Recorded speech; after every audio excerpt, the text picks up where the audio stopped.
Shalom, and welcome to Da'ati, where we bring God into your homes and into your lives.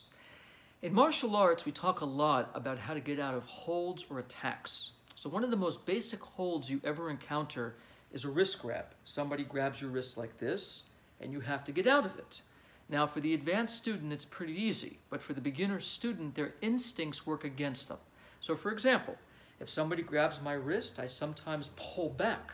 The problem is, if the grip is too strong, I can't pull. They can pull me the other direction. If I go up, the same problem. They can resist, and I can't move up. So how does somebody get out of a hold? And what does that teach us about spiritual conduct? So here's the truth. If you look at a grip, if I turn my wrist this way, you'll notice the fingers are rather narrow. They're thin. You can't do bicep curls with a finger. You can't build a muscle here. The grip itself is rather weak. If I pull back or go up, there can be resistance. But if I just move down, the grip breaks. So it's a quick, jolty move. The fingers separate, and I'm free.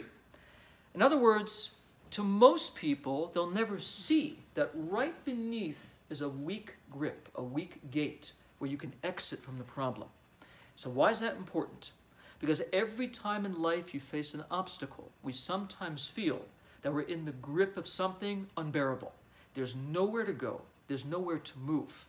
The Torah says to us, nonsense.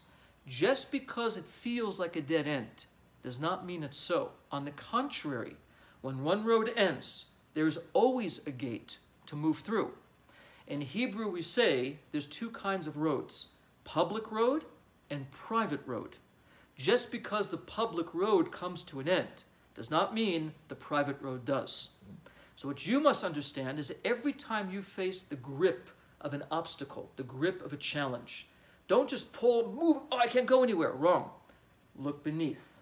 There's always a gate to pull out of. There's always a way to maneuver around the obstacle, to find your way home.